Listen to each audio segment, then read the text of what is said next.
Welcome to the Standard Signal. I am your host, Tsedale Lemma. In the first week of January this year, Prime Minister Abiy Ahmed gave a lecture at Addis Abeba University, marking its 75th anniversary. Officially, it was a working paper on intellectuals, leadership, and national prosperity. But in reality, it was much more. It was a sitting prime minister inside Ethiopia's flagship university, defining who counts as an intellectual, evaluating the country's top academic institution, defending his record, and projecting his vision for Ethiopia, all at once. The lecture celebrates inquiry, courage, and critical thinking.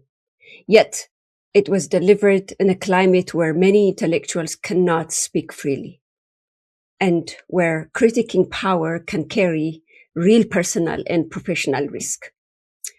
It champions the power of ideas while ignoring political and institutional realities that shape which ideas can live, circulate, or be challenged. This raises tough but necessary questions. Who decides the role of intellectuals? Or who counts as an intellectual? What does power seek from intellectuals at this moment? And when authority speaks in the language of ideas, is it opening a space for dialogue or redefining the terms of loyalty? And what happens to academic freedom when a state power evaluates a university? To unpack this, I'm joined by Professor Ezekiel Gebissa, one of Ethiopia's leading public intellectuals. We're not here to dismiss the lecture, nor to sanctify it. We are here to examine it critically, because ideas matter, institutions matter, and the relationship between intellectuals and power shape the future of any country. Ezekiel, welcome back to the Standard Signal. I must also wish you Happy New Year. We have not wished that officially since the new year came in. So Happy New Year and welcome back to the Standard Signal. Thank you. Thank you. Happy New Year to you too as well. And happy Epiphany, Timkat yesterday, and Ethiopian. Oh, yeah. And of course, sometimes they call it Ganna, but I call it Lidet, or Merry Christmas. We're those of us living on this side of the world are lucky to celebrate it twice. Christmas twice, New Year twice, and so yeah, it was quite a busy but nice holiday and quite an intriguing year to kick the 2026 on. But we are not here to evaluate the year. We are here, as you heard in my introductory remark, Ezekiel, to examine the so-called lecture the Prime Minister provided to the academic community, if I can say. He opened his lecture by stating with the hope that he was addressing a gathering of lovers of wisdom, people who do not fear ideas.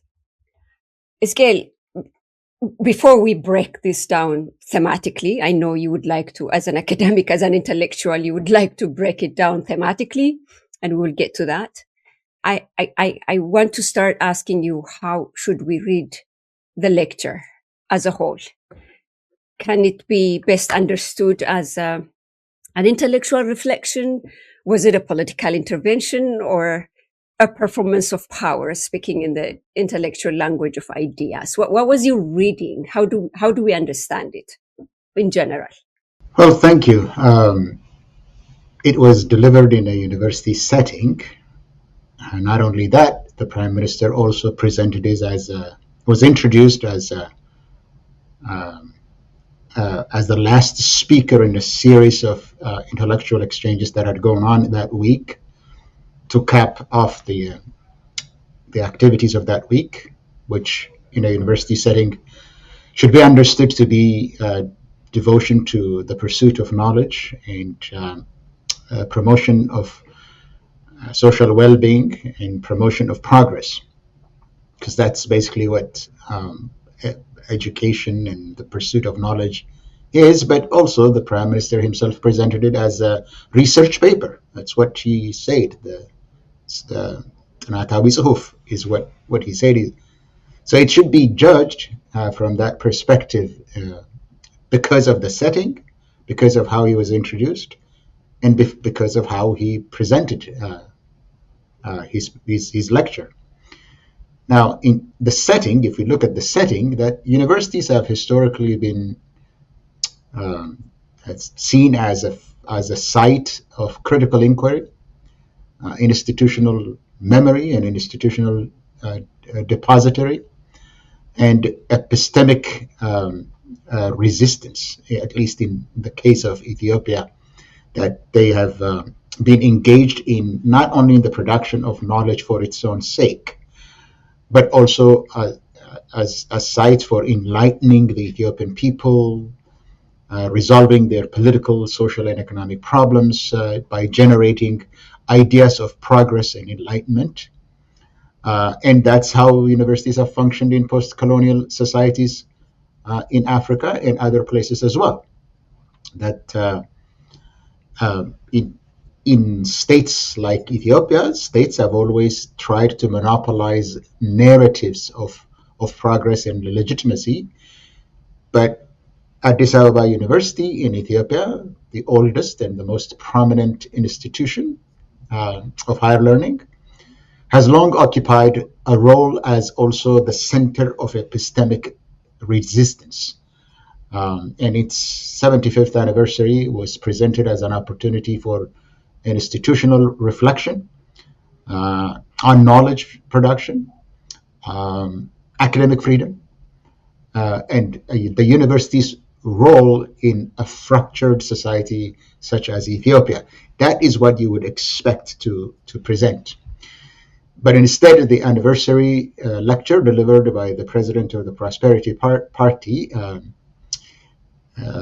as a scholarly paper, who is an intellectual, revealed a troubling convergence of political authority and epistemic control, the desire to control the production of defining what knowledge is, producing what is considered as a legitimate production of knowledge.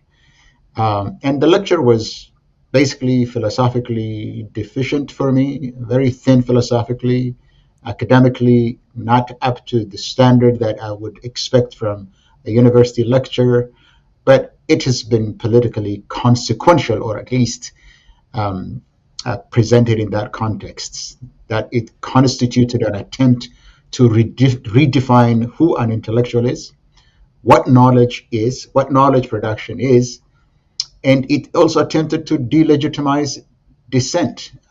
It protected executive or political authority from accountability, and it repositioned universities as instrument of regime-compatible expertise.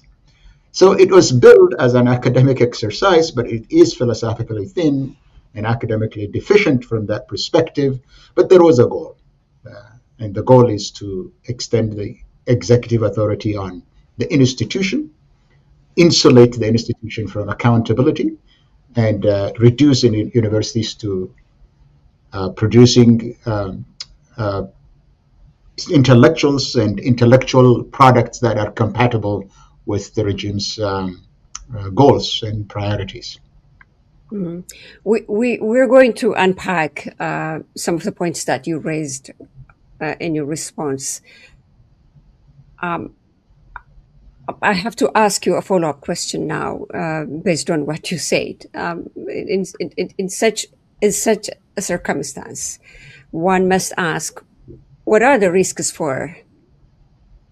I know you said that the university has sustained several interventions from politicians in the past, but in this very specific circumstance and in the backdrop of the so-called paper that the Prime Minister presented, what are the risks for a state leader with such an expressed need, who exhorts intellectuals without equally interrogating the institutional conditions that enable or constrain knowledge production. What are the risks that we're looking based on your description above, Ezekiel? I think the risks are enormous for the one university that standardized what a university must be in Ethiopia. And as I said, Addis Abeba University is the flagship university of Ethiopia. All others are modeled after it. It's only recently that Ethiopia built new universities. Other than that, Addis Ababa University was the only university that pushed the horizon, the limits or the boundaries of knowledge in Ethiopia, whether that is in the sciences or social sciences or the humanities. It is a university that had an impact in defining what Ethiopia is, in defining what problems Ethiopia faces, in defining how to tackle Ethiopia's multi-dimensional problems. Not just the production of knowledge, but also the experts, the agents of change and social transformation in Ethiopia were produced by this very university. So this moment should have been about evaluating the actual role that it played in society, to reevaluate and redefine, preparing not just Addis Ababa University, but the institutions of higher learning in Ethiopia to function in a very, very changed society world in terms of the production of knowledge itself. There are some issues that were raised in the question and answer context that speak to this very important idea of what would be the role of a university in the age of AI, in the age of digitalization, in the age of globalization, in the age of global transformation, in the age of the place of Ethiopia in this changing world. But instead, it was reduced to producing knowledge that only the kind of knowledge that the regime approves of, the system of production that the regime needs, and reducing the university into a subservience to serve the priorities of the state. So this compromises academic rigor. It compromises academic freedom. University professors should be free to pursue knowledge without somebody looking over their shoulders. Academic freedom is really important in knowledge production, but this time it is not going to be because the Prime Minister defined a number of issues that will probably come to it. But also, instead of talking about funding, instead of making sure that the university actually needs the funding it needs, the instruments that it needs to be prepared to launch itself in a different world. I think that opportunity was missed because that was not the epistemic goal was neglected and the political goals were elevated. So it's kind of a dangerous moment for university education, for Yeah, intellectualism, for the yeah. role of intellectuals. Yeah, it was interesting, Isgail, because a good part of the lecture, for lack of a better word, I think I'm going to continue referring to it as a lecture because maybe you can help us define what it really was. Was it a working paper? Was it a research paper? But I'm going to continue referring to it as a lecture. So a good part of the lecture was devoted to defining who counts as an intellectual, right? For example, when he says an intellectual is measured by the courage to ask questions that lead to an engagement with complex ideas. But at the same time, he also goes on redefining intellectuals primarily as solution providers for the state, dare I say. He says it is an intellectual is, or an intellectual's duty is to provide the solution, right? Ezekiel, what political work do these definitions perform? Are they expanding the space of intellectual agency, the epistemic freedom, as you mentioned earlier, or are they narrowing it by redefining intellectuals themselves? Who has the authority to define intellectuals anyway in the first place? Power or intellectuals themselves? Well, I think there is a definition of what intellectuals is, because knowledge production since the period of Enlightenment has been international. That producing scientific knowledge using the scientific method is not the province of anyone. There is an internationalization of what knowledge and knowledge production is.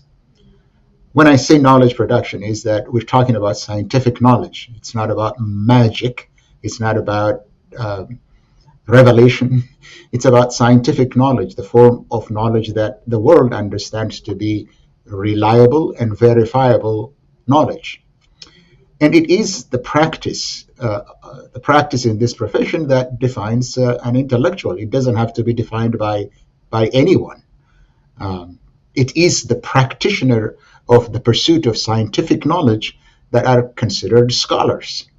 And they are measured by an international standard, not any parochial or localized standard. But what the prime minister, as I was saying, was a political. There are political goals here, and we'll probably discuss why I call that. But there was a deluge of definitions about who is an intellectual, who is an intellectual leader, types of Ethiopian intellectuals, the role of intellectuals. Those are defining affirmatively.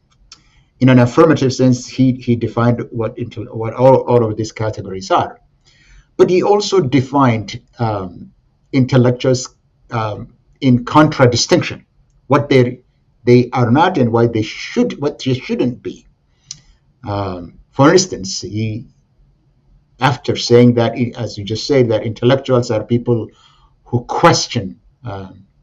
who ask questions, and use ideas to solve problems, and possess the capacity to think beyond immediate emotions.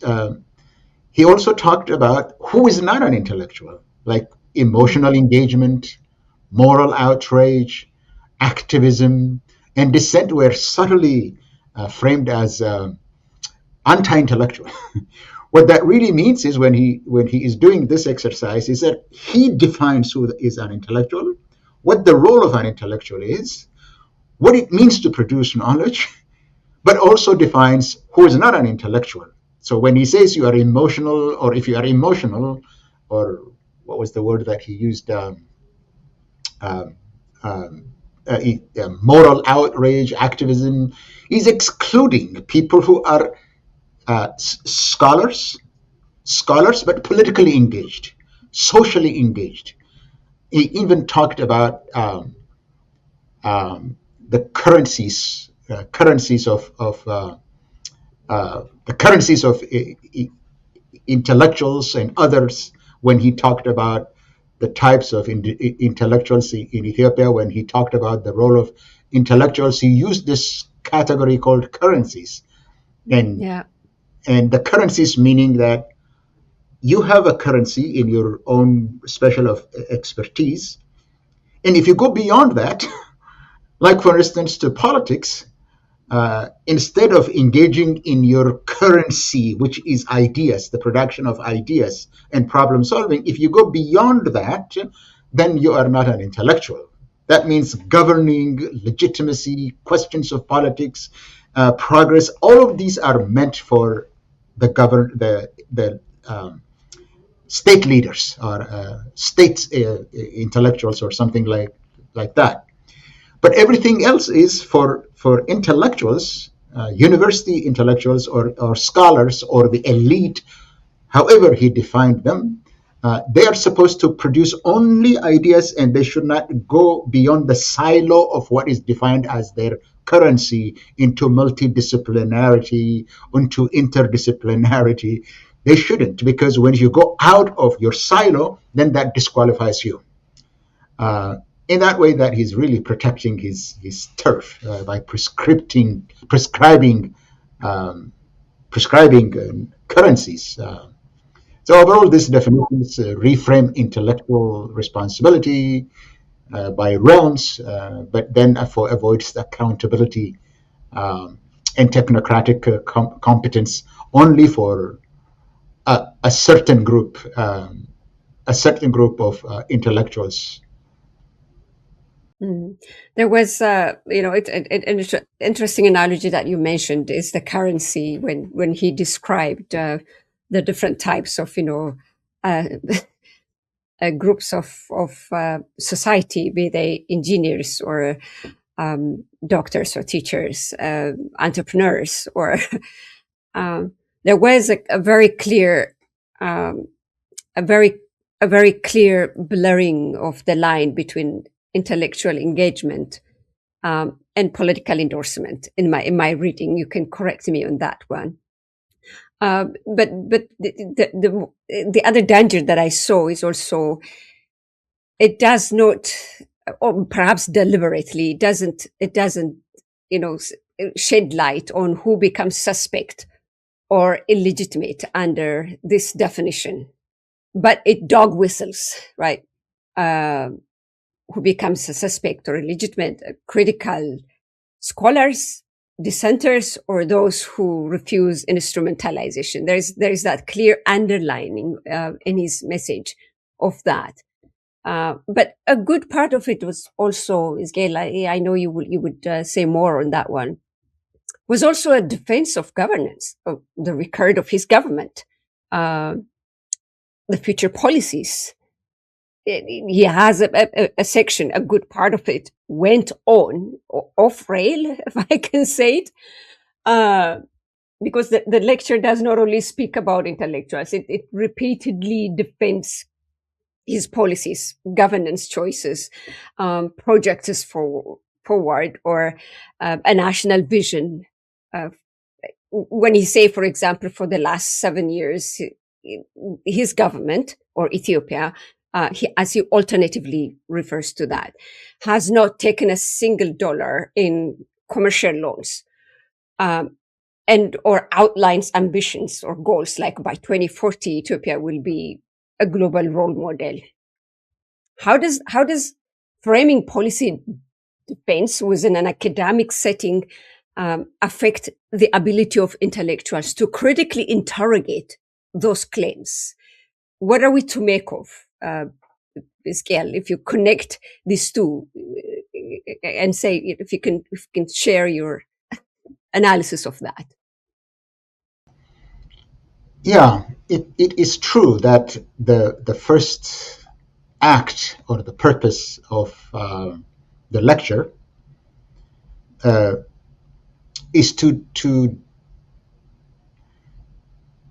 capture it's to capture intellectual capture, to occasion intellectual capture the place by defining it, capture the space, the intellectual space by defining it. Then there is a boundary making between legitimate and illegitimate act of scholarship or an act of intellectual. That he defined by using those currencies. But the second part of it, in addition to the intellectual or epistemic capture of the space referred to in general as academic. He said, you can stay in your lane. You can stay in your lane simply conducting harmless intellectual exercises, research that are limited to the ideas, all could be used as problem solving. If you go beyond that to resistance, to criticizing the government, then you're not in this area. We have other areas, other sites, not just university. By the way, he kind of was very reluctant to refer to Addis Ababa University by its name. He kept saying in Amharic, this place, this school. I was struck by why he was allergic to referring to the university by its name. But later I thought that that too was deliberate. If you call it Addis Ababa University, it invokes memory that people have about the place of Addis Ababa University in popular imagination or in popular consciousness in Ethiopia. So don't mention the name, delegitimize the whole place, and then defend your own record. So capture the place is the first act by defining affirmatively and in contradistinction. You define the place, then capture the place, appropriate the place for that state. The second is to, as you just mentioned, is to defend his own record. It was a deeply defensive lecture in tone and in substance and in structure. As you just said, if I were grading the paper or commenting on the paper as a thesis or a dissertation, then this is where you go into that. You look at the structure, the tone, and the substance. And it was eminently defensive in that respect. How did he do that? He first used the occasion of the 75th anniversary that was granted to him as a platform for self-vindication. That is, by insisting that true intellectuals are not emotional. The president of the Prosperity Party implicitly dismissed the critique of his record, the war conduct. Look, 7 years, 8 years now, Ethiopia had been engaged in an incessant war. It's there, out there. Nobody is going to criticize that. The human rights abuses, the failures of government, as the failure, all of these are characterized as products of emotion at best. At worst, they are misunderstandings of the true essence of his policies, his government's conduct in all areas of government function. Misunderstanding, you don't understand. And the reason that people in that hall were described as not understanding is because of their immaturity, because they are really presented as emotional, angry people. So they are immature, they are not able to understand, and then reverse it. There is an act of moral inversion, presenting critics as lacking depth and patience and intellectual rigor, and presenting leadership decisions as difficult, and then presenting his own decisions as however difficult and distractive they are framed as results of deep thought, considered action, inaccessible to the public. So whatever they are doing, whether in the development arena, in the prosperity arena, in the human rights arena, in the governance arena, they're all presented as inaccessible to the public and to even university professors who are presented as irascible, as immature, as emotional. That's basically what he did. And if you look at his analysis over the 75 years of this university, he said, you have taught, as far as education, teaching, and learning is concerned, you have done that part. As far as research and producing results of research is concerned, you have done that. But yeah, I was about to come to that part, Ezekiel. I'm sorry to interrupt you. I could listen to you analyzing this, but I'm interjecting here because something was quite striking even for me. And I'm saying this by way of agreeing with you. To me, what was even more shocking was the manner in which the academic community was addressing him. I don't know. Maybe we are living in a different culture, probably. But if you have seen the question and answer session, everyone was addressing him as, His Excellency. So the power relation is already established there. So it was not a critical reflection of what he was saying there, not at all. It was a justification of the government's performance. And when we evaluate this, Ezekiel, I was also struck by the omission of the real state of education in that country, by the omission, not even as a critical question from the academic community, that the fact that we do have 9 million children out of school today, under the very government that he was very defensive about, that he was asking people to look deeply and to provide assurances and loyalty to. There was no substance where this was discussed as a matter of an academic life that was cut short for 9 million students, or at least for this year. There was no substantive critic about the number of schools that were destroyed over the past 8 years.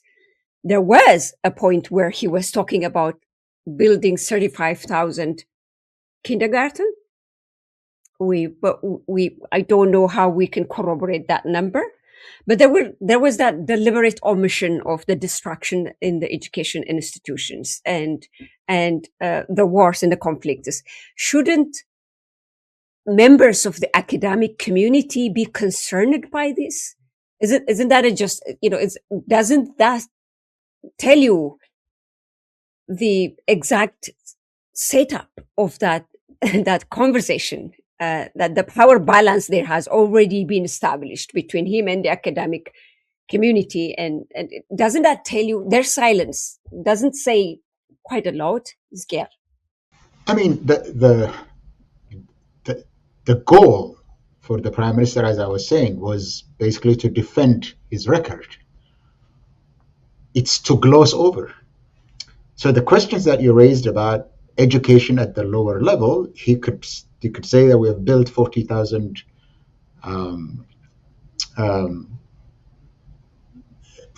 schools for I guess what are they called, the Mawa'ales Anats.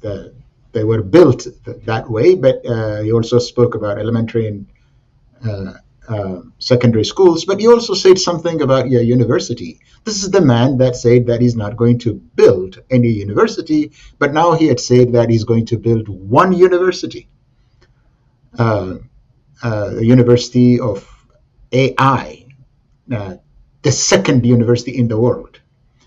You know where the first university is? That is the Mohammed bin Zayed University of Artificial Intelligence. So we're really following in the footsteps of UAE in many ways. You can see that even reflected here. The person that said no university is going to be built while he is in office is now building another university. So the idea is to defend his own record. So there is no point where he's going to tell you that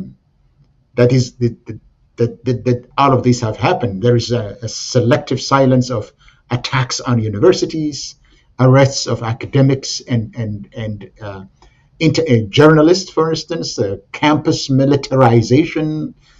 See, those schools where the 9 million students were supposed to be attending classes are now barracks, military barracks. Displacement of students and scholars, imprisonment of many, all of those were not supposed to be talked about. That's the purpose. It's to gloss over, to hide all of this. It was a defensive strategy. But the defensive strategy is not about to conceal the record of failure. It's also historical positioning to frame Ethiopia in the future needs a new narrative, and the only person or party that is able to produce those narratives to which everyone is supposed to confirm is a prosperity party. So it's not just about the past. It's not about the current record as well. It's also future repositioning by capturing the intellectual space. Has he succeeded? Well, the question and answer session actually reveals that there is really no academic freedom. Uh, Everybody is really reduced to sullen victims of a prime minister who has the audacity to define what intellectualism is. So they are there. They're invited. I can see their faces. I could see my great professor who taught me or socialized me into the idea of what history means, sitting there, looking like a child, a baby who can't say what is on his mind. And everybody, if in that university, some of them, my friends, I've seen them, and I can see on their faces that they are now puppets. They can't ask the critical questions, and that's what I meant, that they should have asked critical questions. But it's not a platform for that. He was the only one sitting in the elevated stage, speaking down to them. They're sitting there and taking notes. University professors were taking notes because he was speaking down to them. This is not about peer conversation among intellectuals, him being one of the intellectuals. This is an executive authority defining what intellectualism is. It's a preemptive rebuttal.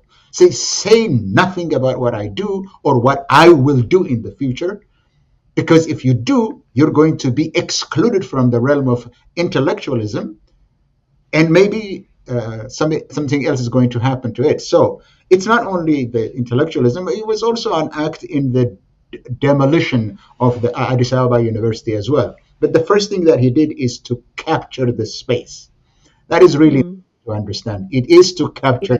The power relation was already defined there. Yes. You mentioned about the diminution of the Addis Ababa University as an academic institution itself, beyond and above debasing those stellar scholars that we all grew up looking up to. I think it's important to situate this with what happened in the last 8 years after he became the prime minister. I was arguing previously that particularly with the war in the Tigray region, two things happened to the intellectual space in Ethiopia. One is that the intellectuals that we respected and looked up to have become warmongers, cheerleaders, unquestioning cheerleaders of the war. The other is those who didn't want to take the risk were silenced. So this lecture is coming in the backdrop of an intellectual space that has already either been co-opted or silenced. This was the defining feature of that war, that we don't discuss about it.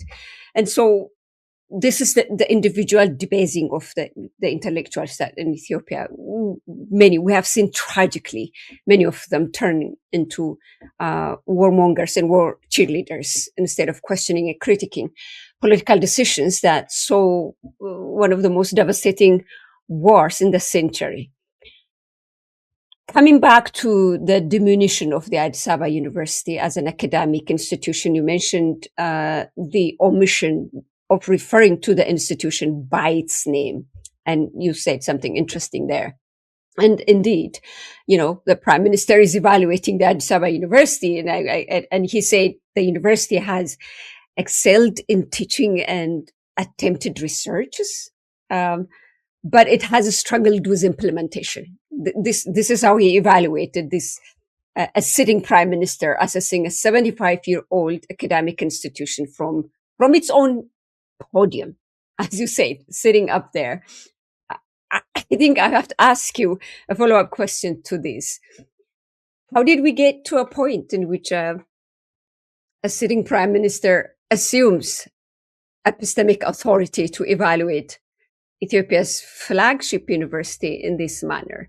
What is the backdrop of this? If I can ask you to briefly walk us through that, Ezekiel? Let me pay homage to my home institution where I did my first degree. That Addis Abeba University is a great university. It's not only a center for teaching and learning. It was not only a center of research.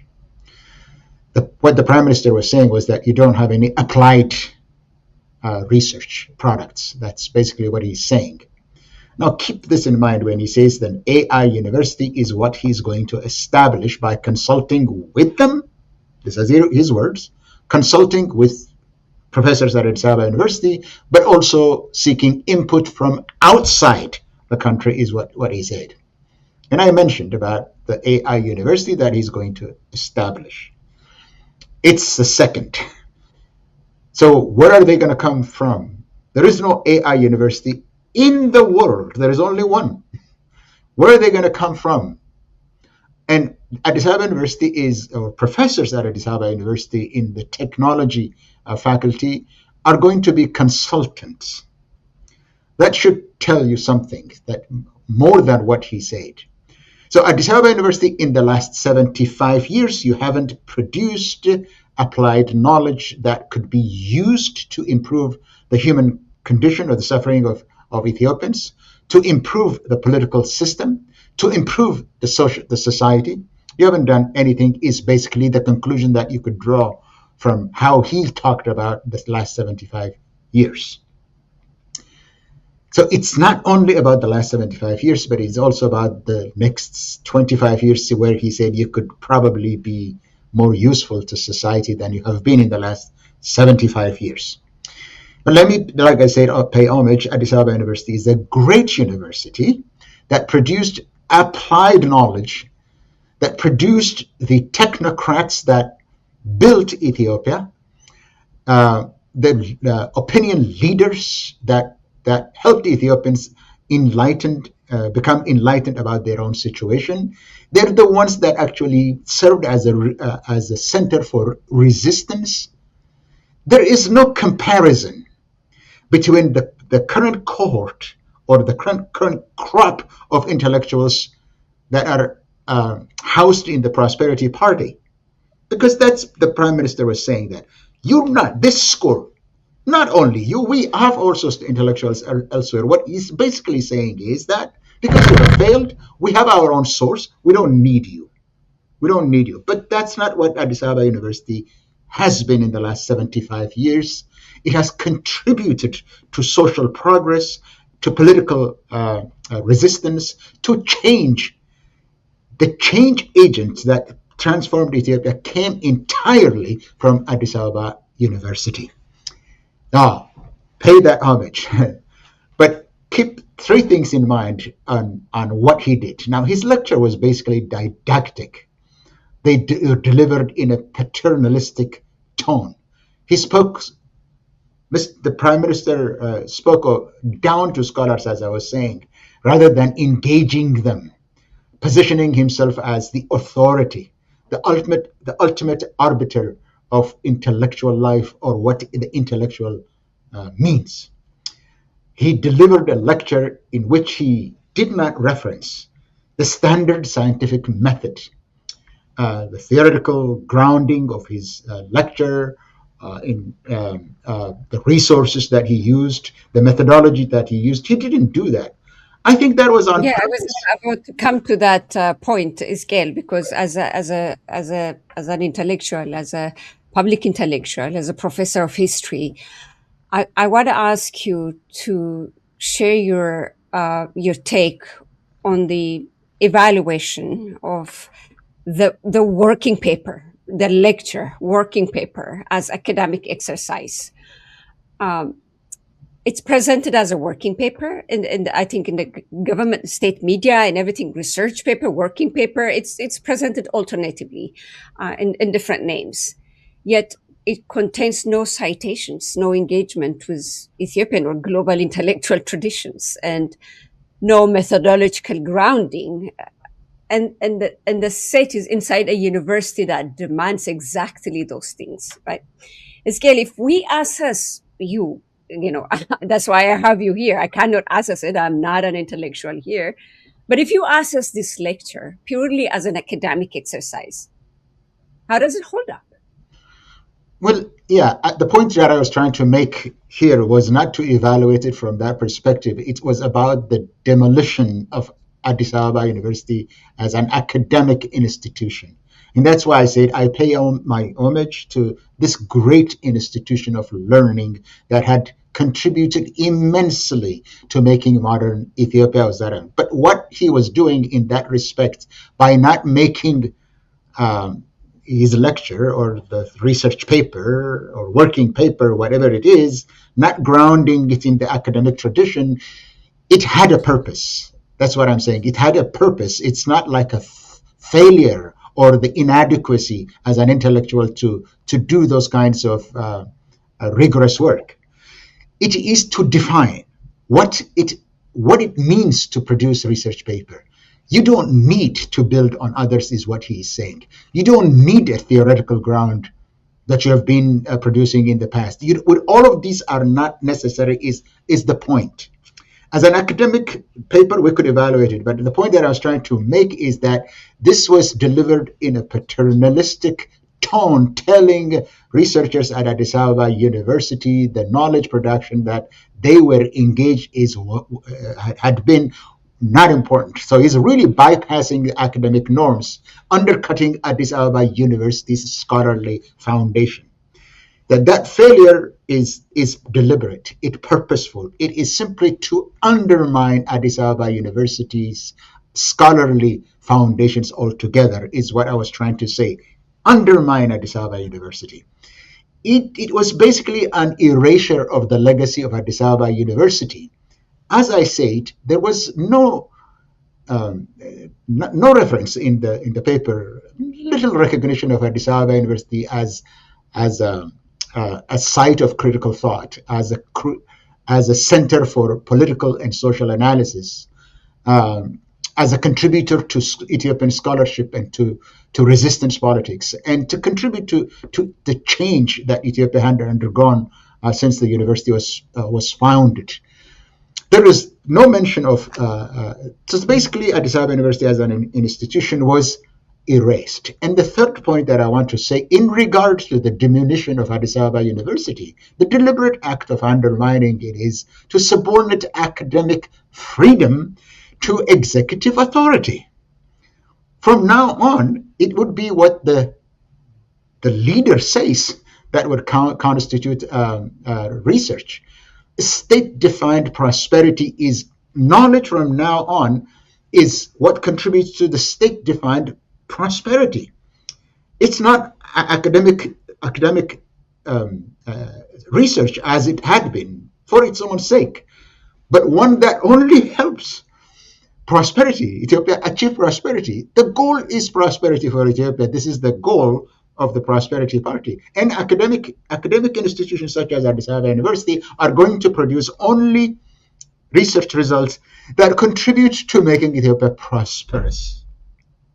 That way, by defining what intellectual pursuit is, by limiting its boundary, also by erasing Addis Ababa University as a contributor to social change to Ethiopia, is now making it subordinating it to executive authority so that they produce only research results that the government says you should.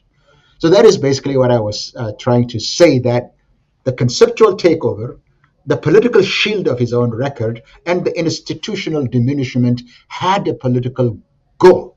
He asserted executive supremacy over knowledge, transforming an academic anniversary into a lesson on obedience, framed as an intellectual virtue. Yeah, it's interesting. It was, I mean, throughout the lecture and also the question and answer sessions, he occupies such a large space and multiple roles. And I'm saying this to agree with you. He was a philosopher, he was an evaluator, he was a visionary, and he was a moral guide. He concludes with a parable about carrying two pearls, goodness and a virtuous conscience. It was a lecture, as you said, it was primarily an attempt to persuade intellectuals to toe the line. Do you? And you're saying now, and maybe I can agree with you. It was also an attempt to discipline them. I think very easy to agree with you in this regard. Then, as a political performance, could you say it could be effective? Um, and effective at doing what? Would it be effective in anything like building dialogue or setting boundaries or motivating intellectuals to look into the government critically? Can we say such kind of political performance can have that impact, or would just become an event in a day?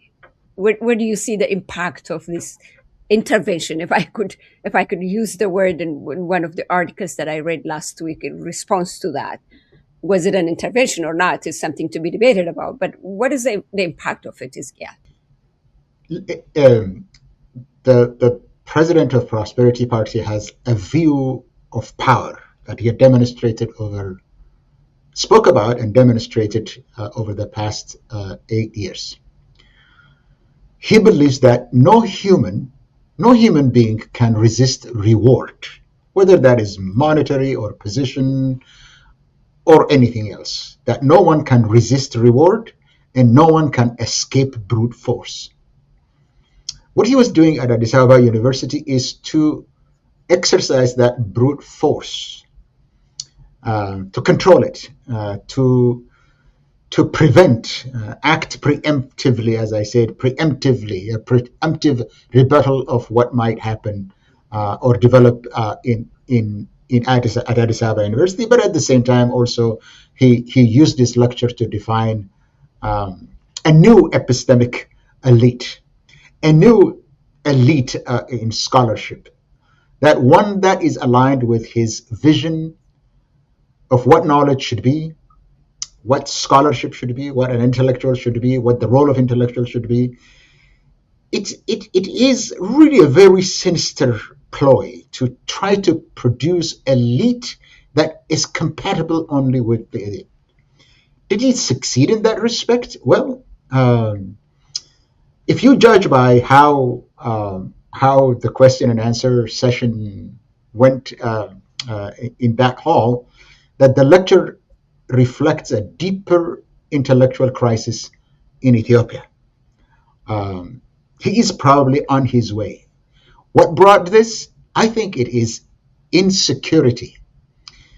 Look, this is not a technocratic government, because since the EPRDF time, intellectuals who can present deeper intellectual inquiry about society, about politics, about technology, about everything, have retreated from governing because of the brutality that was meted out on them during the Derg years or even before. But even then, the technocrats had been in government, even under the Derg. Under the EPRDF had to produce its own, like, for instance, the creation of Civil Service University. Because the universities had been emasculated during those years, they were not producing the critical individuals, the critical scholars, intellectuals that would be necessary to inquire, to raise questions, and propose workable answers. And now it's going even further. People who do not have any expertise in any field. There are, not disregarding that there are some people who have done their homework in the government, but they are all reduce themselves to compatibility with the priorities of the leader.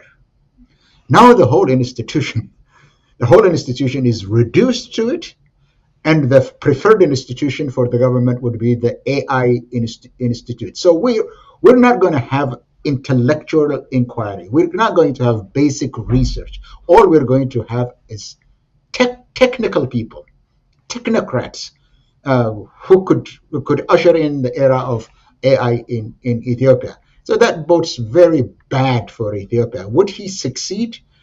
I think when you don't have the entire body politic, you don't think about the welfare of the country, but you're also consumed only in enshrining your own ideas as a national goal. That doesn't require that doesn't mean that you're not going to exercise power, but it is not a good prospect for progress, for transformation, if you don't ask questions. If knowledge is only used to legitimize power, if they don't question power, if they don't speak to power, if they don't expose the lies, it's going to be a very difficult future. Yeah. Speaking of which, there's a very keen space when it comes to that knowledge production, vis-a-vis conformity with or loyalty to the powers that be. This is a moment where I think, especially over the past few years, where power and it's constantly defines intellectuals. I think this what the prime minister did the first week of September was the peak of that trend, where power is defining intellectuals, it's evaluating institutions, it's defending its policy, and it's narrating the future, the past, and the present. And we, in the midst of this, Ezekiel, we are seeing an overproduction of books, for example, by party-affiliated, could be cadres, but those who previously called themselves intellectuals as well. So there's this very keen space where this trend has been internalized. And in that circumstance, I think that the lecture can be taken as a guidance. But we must continue asking the question, Ezekiel, as we are coming to a conclusion of this conversation. I think two things ring in my mind. One is if Ethiopian intellectuals continue to internalize this manner, this trend, or even this particular lecture as a guidance, as a beacon, what is the status of autonomous critique that we used to know in the past? Or are we going to be flooded with one of those disciplined, useful academics? Is it where you see it coming? It scares me to think the prospect of that. But maybe you could say a few things about that, Ezekiel. Now we have a 7-year or 8-year record. And what I was trying to say was, by reducing Addis Abeba University to utter uselessness, by erasing its record, by subordinating to the service of power, critical inquiry is going to be compromised, severely reduced. Even now, we don't ask questions. What is the flagship among the many books that were written by the ideologues of the Prosperity Party, or the members of the Prosperity Party who have published? I call it overproduction of books, Scale. Sure. Let's call it an overproduction of knowledge. Are they asking questions about the ideology, if there is an ideology, or the concepts that they have produced? Is there, for instance, the philosophical foundation of Prosperity Party in its program for Ethiopia, Meddemer, for instance, Meddemer, it was a book on the idea of Meddemer, and there is Meddemer Tulid, shaping the Tulid in Ethiopia, the Meddemer Mengist, the Meddemer state. Everything is now defined by Meddemer. The foundation is Meddemer. But what is the philosophical foundation of Meddemer? Is it a coherent framework, or is it just a hodgepodge, an assemblage of partially integrated doctrines amassed from everywhere and then forcibly put in the melange of ideas? What is it? Do we ask those questions? Do we ask questions that why is Meddemer? Why is Meddemer defining everything about Ethiopia? They talk about the production of new narratives, new national narrative. Why is it that the Prosperity Party defining a new national narrative for Ethiopia? These are questions, but if you ask them, these are questions that are going to be considered emotional, arrogant, intolerant, impulsive, and they're going to be set aside. But these are legitimate questions. These are legitimate questions that must be asked. Why is it that you raised the question about education, for instance? How does that Prosperity Party that had ruled Ethiopia, at least now in the name of the Prosperity Party, ruled Ethiopia for 8 years? Why is it that nearly 70% of the population is below poverty? How do you explain that? That this is an era of prosperity where people are going to be lifted out of poverty because of the policies of Meddemer and Bilsagina, or prosperity. But Ethiopia, by all assessments from outside, like poverty has increased. 70% of the population lives now under poverty. Famine has returned. Malaria had been eradicated, is back. Some diseases that had been eradicated are back. How do you explain that? How do you explain? These are legitimate questions, but you're not supposed to ask. And that was when I made that capture it first.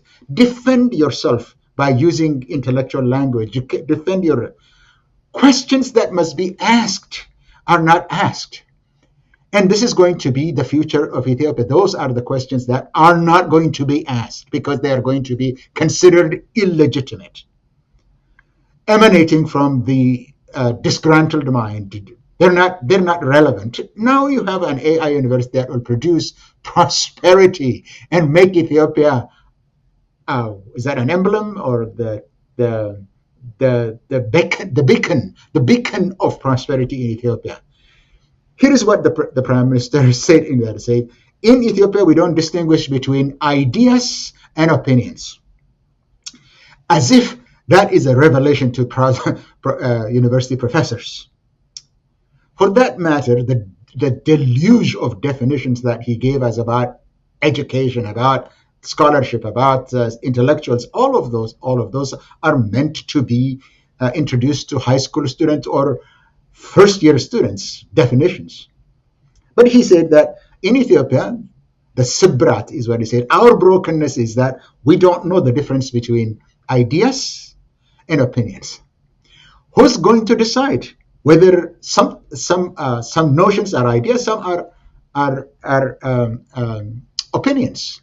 Let me ask this question of who is going to adjudicate that? The Prime Minister?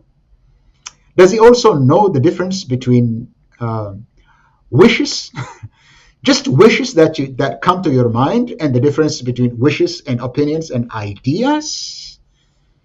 To wish for prosperity is one thing, but to delineate the path, the trajectory towards that is a very difficult thing.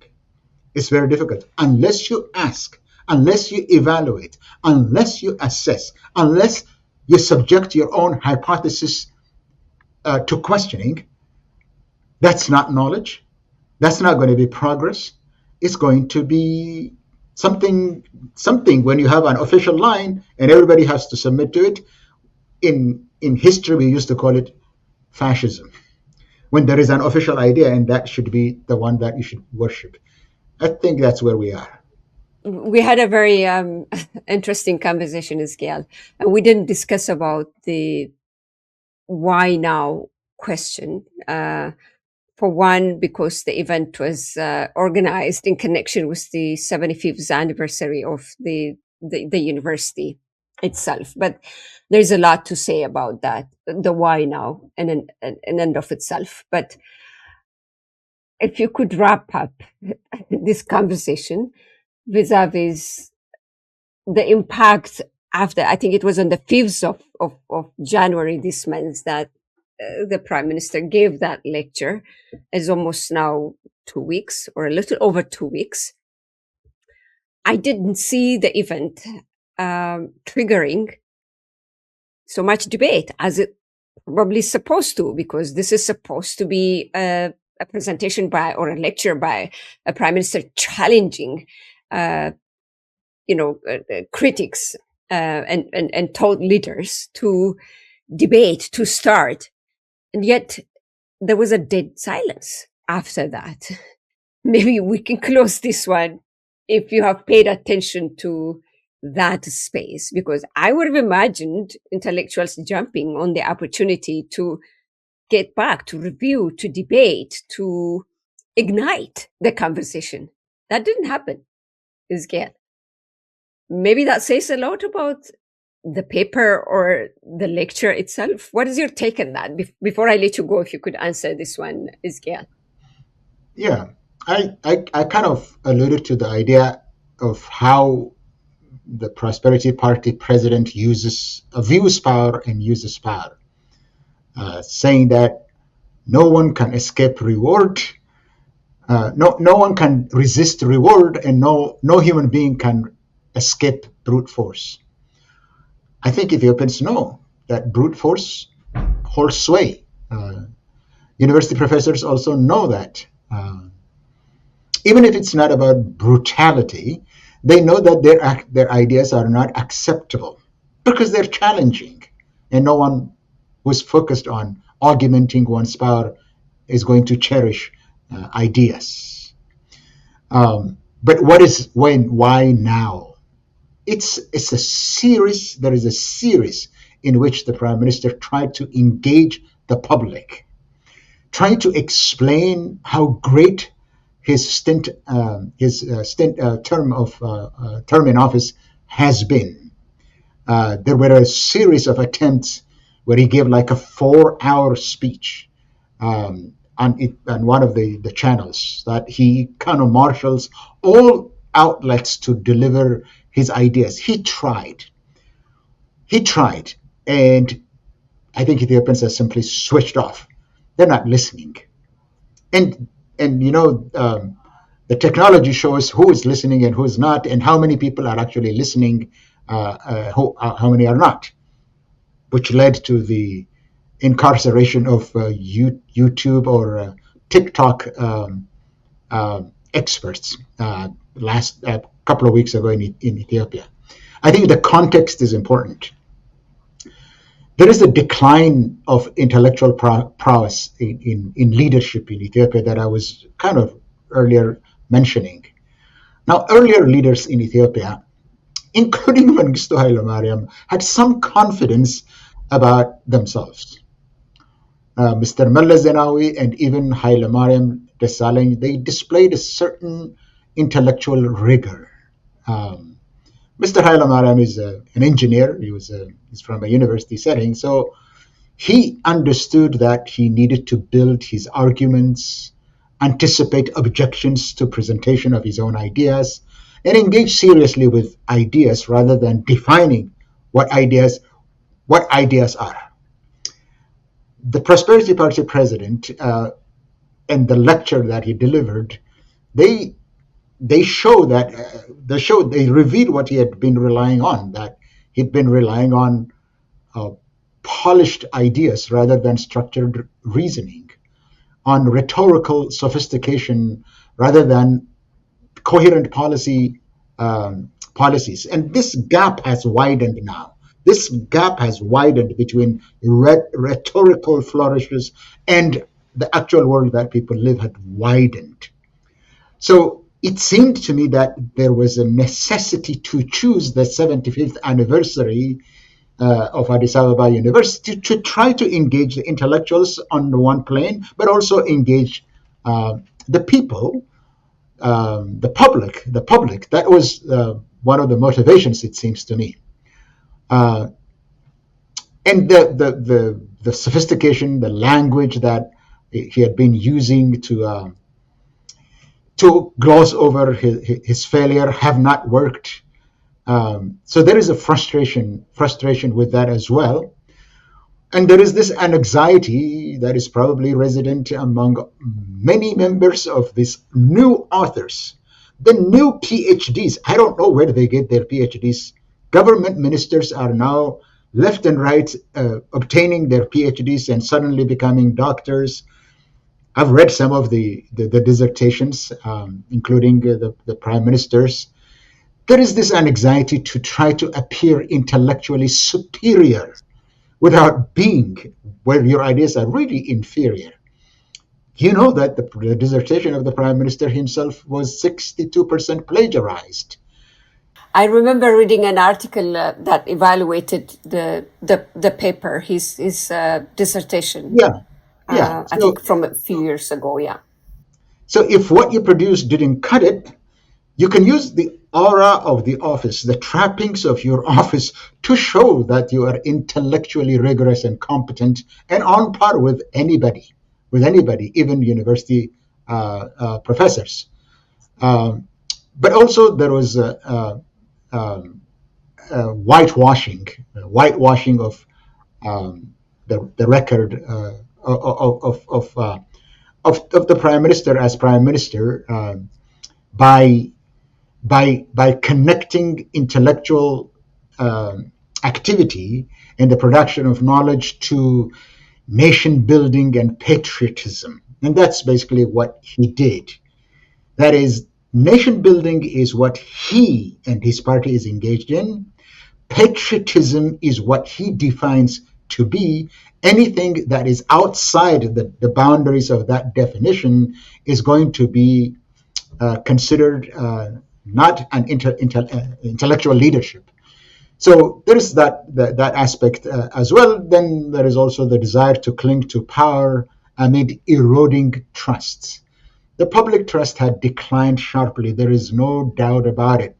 The economic situation, the never ending war, the lack of security as an individual, as a citizen, all of this had eroded the trust that people have had or placed on the prime minister when he came to power. And I'm sure that he understands that there is a trust, erosion of trust. So he wants to legitimize the political system by appearing to be intellectually competent, deal with the declining trust to recalibrate his own approach.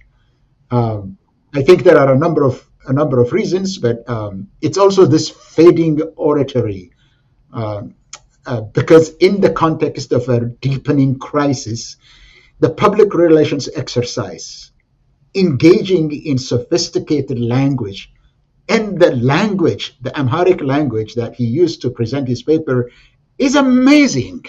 I don't know where he gets this expressions, but the oratorical skills, the oratorical dexterity with which he delivered the paper, the research paper in the Amharic language is really astounding. But it is a fading asset for him in light of the deeper or deepening crisis that people are living in their day-to-day life. So national prosperity will not come from the speeches and ideas, from the institutions that function, from dissent that is tolerated, and from leadership that matches the level of crisis that exists. So there is that aspect too, that whatever he says, no one is listening. So yes, this is probably one more try from the pedestal of a university or an academic institution, from the citadel of knowledge, another attempt in a series of attempts to engage the public.